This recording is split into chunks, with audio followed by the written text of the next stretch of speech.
So I have us here a nice ribeye steak, nice and thick, that I let sit in the refrigerator uncovered for about 8 hours to kind of help draw out some extra moisture, intensify that beef flavor. And then we've seasoned it with a little bit of salt, pepper, and a little bit of garlic powder. Gonna let it sit out for a little while inside, come up the temperature. We're gonna get her on the egg. All right, so the first thing to make sure we get a good reverse sear today is making sure the fire is going nice. So she's starting up now. We're gonna give her a couple minutes, throw some wood on there for a nice smoke. We're gonna reverse sear us some ribeye. All right, let's see what we got in here.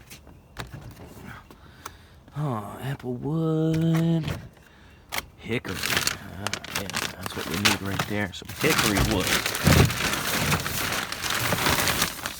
Oh yeah, hickory wood. That's what we want to do today. All right, let's get some on the fire here. Let's grab that. All right, so we got the fire there. Let's throw a couple chunks in right on top of the fire.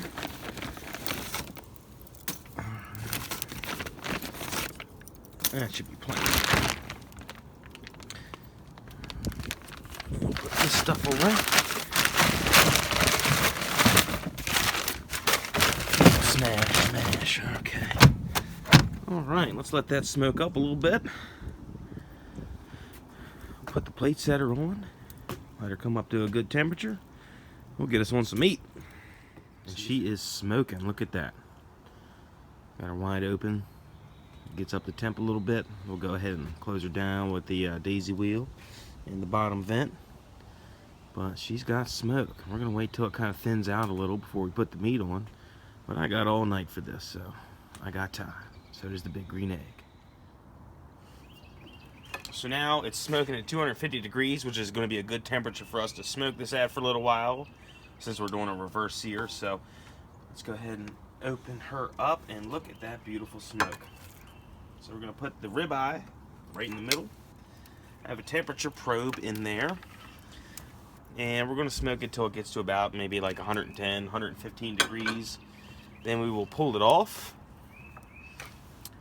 And then after that, we'll let it sit for a second while we get this thing up to 600-700 degrees. And we're going to sear it hard.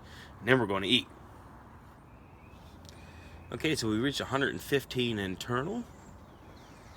And that has gotten like a nice red to it, like it's gotten some smoke. So we're gonna go ahead and take it off, put it over here. We're gonna take out the plate setter and the grill. We're gonna set it up for direct, and then we're gonna grill this thing.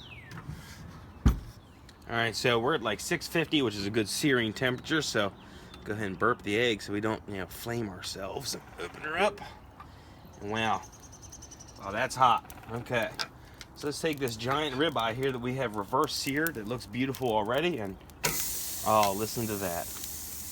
We're gonna let that cook about 1.5 minutes on each side, then she'll be good to go. See you soon. All right, so it's time to flip this thing. Let's see how she looks. Oh, there's some serious fire going in there, and that looks pretty good. Let's see how we did. Oh, look at that. Just look at that. Got a good crosshatch there because of the cast iron grates with the big green egg.